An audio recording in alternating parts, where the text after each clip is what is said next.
حي على الفلاح. Usually when we're talking about the Sahaba, we have this image of like the Avengers. Except instead of a Hulk, we've got Umar ibn al-Khattab radiallahu anhu. He's not big and green, he's big. He doesn't destroy buildings, mashallah, he's pretty strong. The beauty of the Sahaba is that they were real people. They were human beings. And subhanAllah, whenever you look at the way that the Sahaba were, even amongst them, laysu sawa, they're not all the same. Some of the Sahaba were greater than other Sahaba, but the lower amongst the Sahaba did not let that stop them. They observed the good deeds of the others and they tried to keep up with the higher of the Sahaba. And it starts off with really just that wanting to be like them. The people that you see that are role models, the people that you see of faith, whether they are Sahaba, whether they're Tabi'een, whether they're people that you just look up to, people that are taking all of the good deeds in the masjid, it starts off with just wanting to be like them, just having a sincere desire. And that can go so far. Rasulullah sallallahu alaihi wasallam once, he was sitting with the Sahaba and Rasulullah sallallahu alaihi wasallam said that there will be 70,000 people that will enter into Jannah without any form of accountability and without any form of punishment. By the way, the Prophet ﷺ, of course, he said Allah will take another 70,000 with each one of the 70,000 and then 2 handfuls and so on and so forth. So it became expanded, so don't feel destroyed. The point is that when you hear a hadith like that, let's say that was the end. 70,000 people get to make it to Jannah without any form of accountability, without any form of punishment. Imagine all of the thousands of years of Muslims, like, how am I going to be one of them? I've got to compete with over 10,000 Sahaba in Fath Mecca alone. So that brings it down to 60,000. Then the Tabi'een and the Tabi'at, you've already got way more than 70,000 in just those first 3 generations. And the Prophet ﷺ said they're the first 3 generations. Wow, I've got no hope, I've got no chance. Now there's a Sahabi who's sitting there by the name of Ukasha radiallahu anhu. Ukasha is not a famous companion. Ukasha is not from the 10 guaranteed paradise. Ukasha is not from the highest class of Sahaba.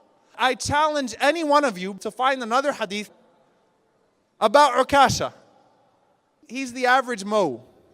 He's just the Sahabi that's there and he's one of the other Sahaba. But that didn't stop him. He didn't sit there and think to himself like, man, I'm in trouble. Ukasha said right away, Ya Rasulullah, ad'u Allah an akuna minhum. Make dua to Allah that I am amongst them. And the Prophet ﷺ said, Anta minhum. Congratulations, you are one of them. So then some of the other Sahaba woke up. They said, whoa, it's that easy?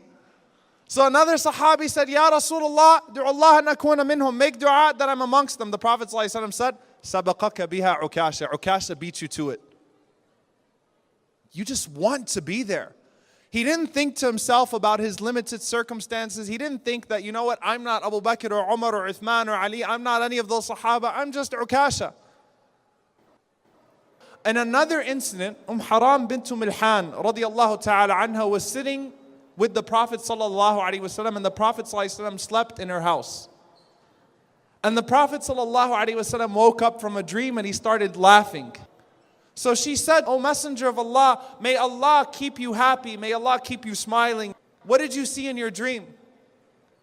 I saw a group of people from my ummah spreading Islam through the seas. These were desert Arabs, so the Prophet ﷺ was smiling and he was laughing because he saw that a group of his ummah would even go to that length. Haram radiallahu anha, she did not say to herself, well, I'm a woman. She didn't think that way. And she didn't think to herself, well, I'm never going to be in battle. And I can't travel by seas. She said to the Prophet ﷺ, Ya Rasulullah, make dua that I am amongst them. I don't care how or why. Somehow, I want to be one of those people. I know that I can't be one of those people, technically speaking. It doesn't all make sense. It doesn't all add up. But I want to be one of those people. And Rasulullah ﷺ granted her that. And she was married to the great companion Ubadah ibn Samit radiallahu ta'ala anhu. And they were under Muawiyah radiallahu anhu and traveling the seas for the fath, for the opening of Cyprus. She accompanied her husband Ubadah to Cyprus Whenever they got to Cyprus, as she was getting out of the ship, she tripped and she fell and she died. Subhanallah. Until today, if you go to Cyprus, you can find her grave there. She didn't think to herself, it's not possible. I can't be those people. Technically, it doesn't add up, but it's not about that. If you are sincere, when you ask Allah subhanahu wa ta'ala to be amongst them, Allah will make it happen. Umar ibn al-Khattab radiallahu anhu used to make dua, Allahumma inni as'aluka ash-shahadata fi sabilik. Oh Allah, I ask you shahada in your way.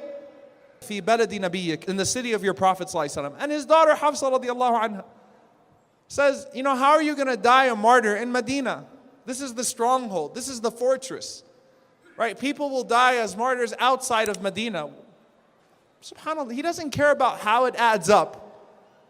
He just wanted it.